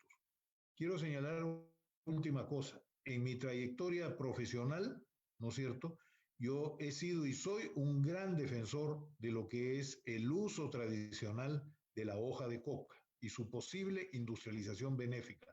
Por eso, lo que siempre he planteado es la necesidad de un desarrollo rural, integral, sostenible y sustentable con coca, no sin coca. Con esto estoy planteando que todo sea coca, de ninguna manera. Y cuando algunos amigos agricultores de las zonas cocaleras me dicen, uy, compañero, usted nos está defendiendo para que todos estos cerritos que están acá, toditito lo vamos a poner de coca. Le dije, no, compañero, no es eso lo que yo estoy sosteniendo. Lo que yo estoy sosteniendo es lo que en parte ustedes hacen, que combinan pequeños cultivos o medianos cultivos de coca con otras actividades agrícolas y otras actividades económicas. De eso se trata. La política de erradicación forzosa o de erradicación voluntaria de cultivos de coca es una política que hasta ahora ha demostrado que es un enorme, pero enorme fracaso. Ahí llego con el tema del desarrollo alternativo. Yo tengo varios escritos sobre eso. Súbanse al Google, busquen Hugo Cabiese, desarrollo alternativo, y encontrarán varias cosas. Ya Ariana me está diciendo que me pasé de tiempo y por lo tanto lo de la 6B lo dejamos para otra intervención o para otro día. Gracias, compañera. No, sí, quizás Sara, porque quería además agregar una pregunta que también ha llegado, que es para todos, que es ¿qué esperar del Plan Nacional de Empresas y Derechos Humanos? ¿Qué debería incluir o exigirse que debería contemplar? Si nos lo puede responder Hugo en 2 minutos, para después pasar a los demás ponentes.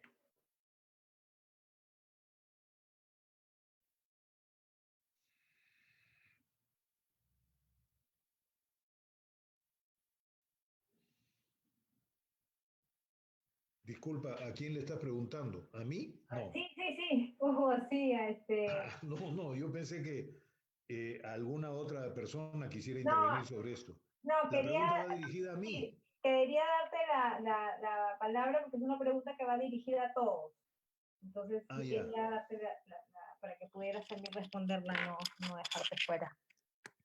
A ver qué dice mi amiga peruana que vivía en México y que ahora vive acá. A ver, si no, Patricia. sí, pasamos, Pati, bueno, aquí tenemos, se ha planteado el Plan Nacional de Empresas y Derechos Humanos, y quizás también desde la experiencia vinculada entre nuestros dos países, ¿qué elementos nos podrías también compartir que podrían tenerse en cuenta o deberíamos estar atentos que deberían incluir estos planes a nivel nacional? Pero además también preguntarte, justamente tú mencionabas el tema del medio ambiente y algunos de los comentarios están justamente referidos a esta impunidad de actuación, ¿no?, entre el crimen organizado, que afecta no solo los derechos humanos directamente de las poblaciones, sino su territorio, sino el medio ambiente, y con ello además hay un impacto extendido, ¿no?, de sus actividades y la impunidad con la que operan. Esta, en tu experiencia, quizás podríamos aterrizar en esta vinculación entre el crimen organizado y el poder político para explicar esta sensación de impunidad, ¿no? Esto que tú referías de, se sabe quiénes son los líderes y operan con tal impunidad que dicen, bueno, aquí nadie siembra ni cultiva porque yo estoy preparando la tierra para mis sembríos del negocio, ¿no? Híjole, es un tema muy complicado y no, pero bueno, me centro en México. En Perú no conozco toda la legislación, es al revés, soy mexicana, estuve en Perú y regresé a México, pero yo lo que he insistido mucho es que se aplique la ley, ¿no? O sea, México tiene muy buenas leyes, o sea, incluso tiene muy bien estructurada la consulta a pueblos indígenas, hay hay protocolos como para medir el impacto ambiental en zonas, en mineras, ¿no?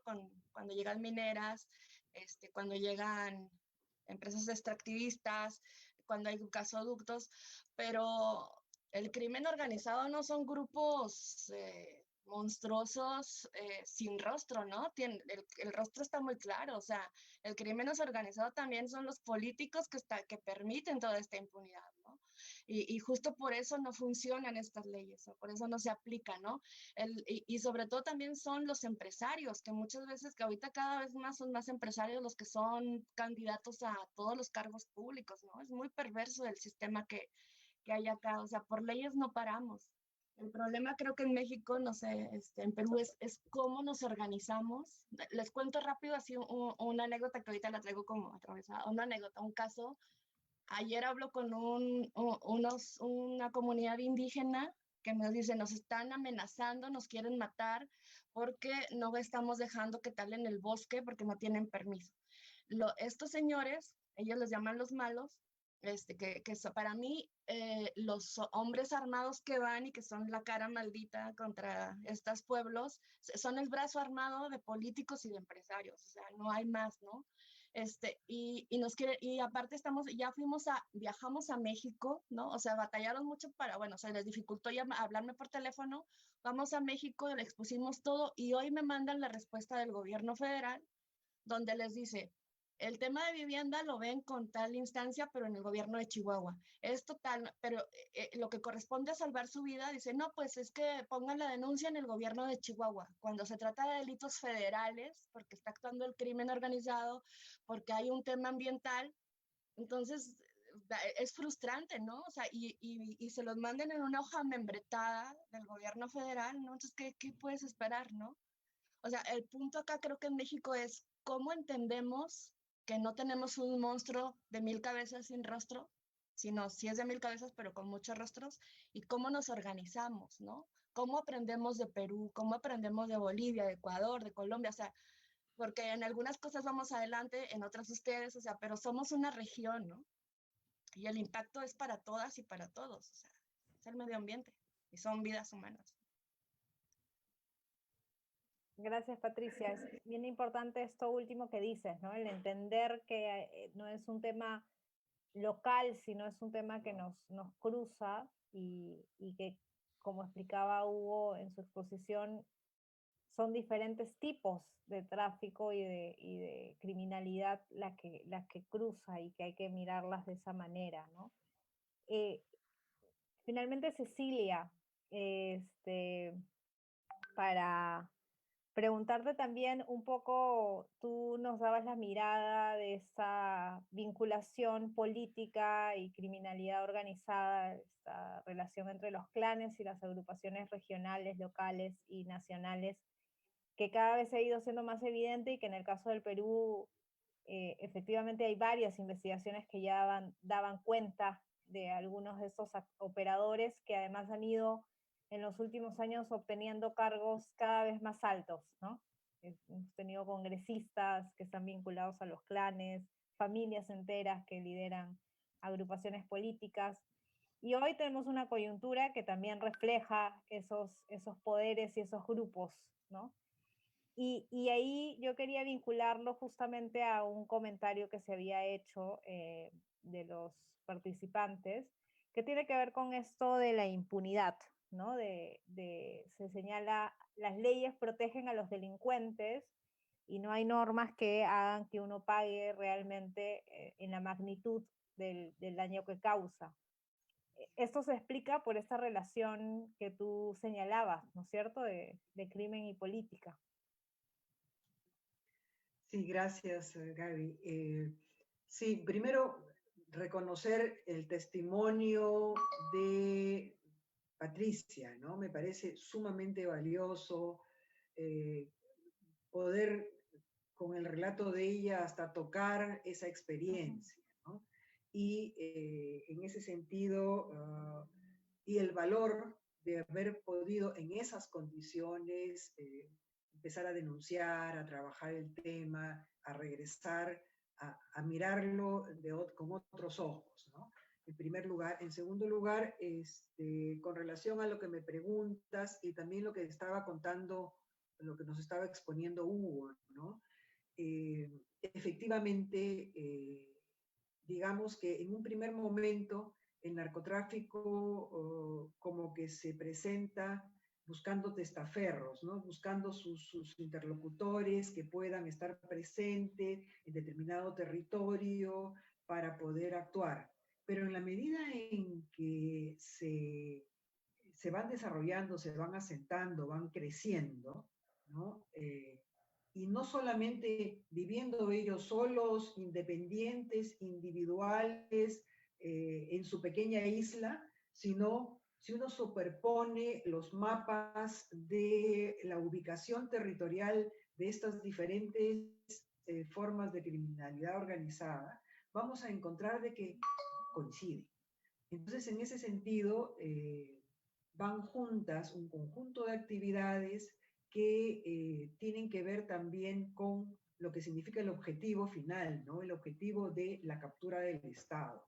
Entonces, ¿cómo es que primero se van apropiando de algunos territorios para poder llegar, o sea, pequeñas comunidades, distritos, ¿no? Para poder llegar después hasta tomar el control de los propios gobiernos regionales, ¿no? O incluso llegar hasta la representación nacional a través de parlamentarios.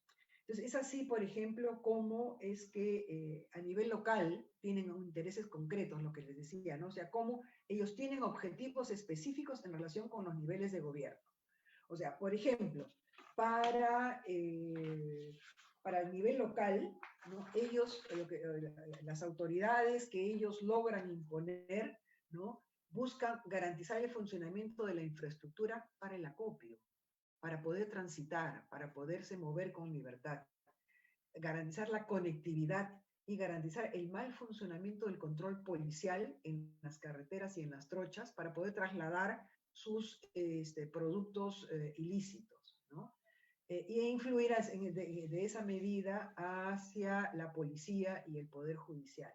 A nivel regional ya necesitan tener un poder político en la región para actuar en instituciones que a ellos les interesan, para garantizar el manejo directo de la gestión de la política y favorecer a ciertas actividades para que no sean vistas, ¿no? Para que se vuelvan invisibles y logran cooptar entonces, por ejemplo, a las cortes supremas, cortes a fiscales para que se hagan de la vista gorda con el objetivo de lograr la impunidad que estábamos comentando hace un momento, ¿no?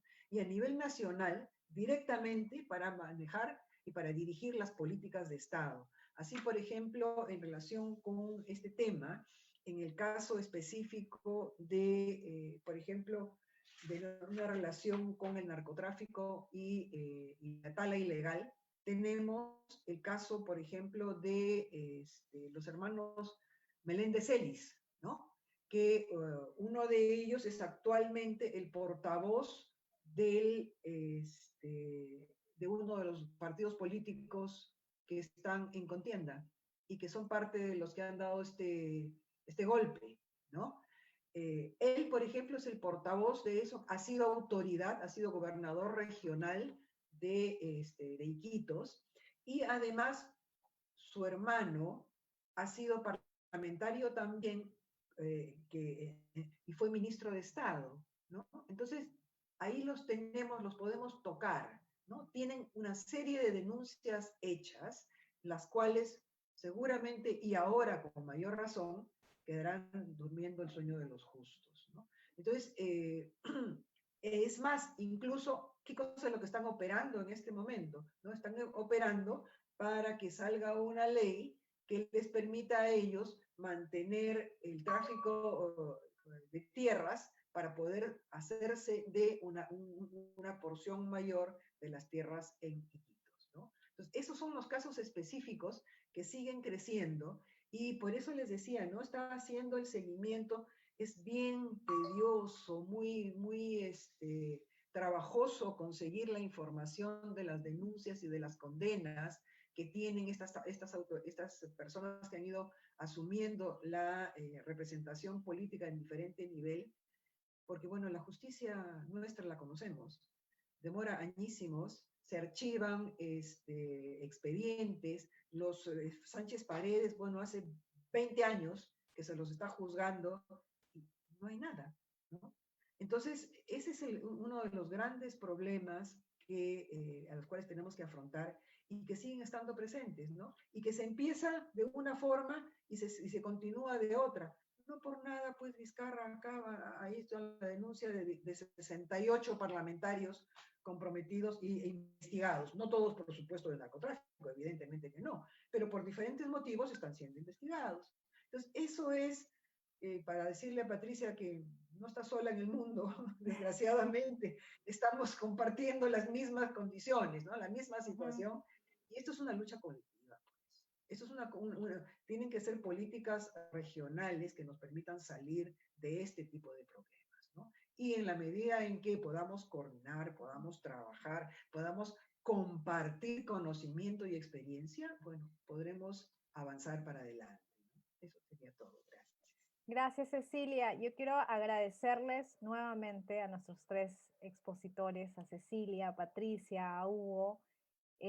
Sin duda ha sido una sesión muy rica, nos ha quedado corta, de hecho hay más comentarios y estoy segura que desde el espacio de APRODE, pero desde el Grupo de Trabajo contra la Corrupción, que es una línea de la mirada sobre el tema anticorrupción que tiene la red, que agrupa a varias organizaciones de sociedad civil, vamos a ver la forma de continuar teniendo estos espacios para continuar enriqueciendo el debate, teniendo ese análisis y esa reflexión y generando además acciones y propuestas concretas, no solo para Perú, sino para la región, porque como hemos visto con Patricia, esto es un problema que nos hermana, ¿no? Es una de las coincidencias que tenemos, además de nuestra riqueza cultural, tenemos también estos problemas que nos hermanan. Yo les quiero agradecer nuevamente a los ponentes, quiero agradecerles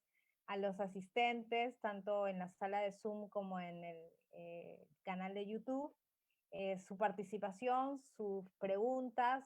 De hecho, decía, nos ha quedado corto el tiempo y estoy segura que vamos a tener una siguiente oportunidad para seguir conversando de estos temas. Les agradezco a quienes están participando del Congreso. Cerramos aquí esta parte de la jornada. Un gusto. Muchas gracias nuevamente, Cecilia, Patricia y Hugo.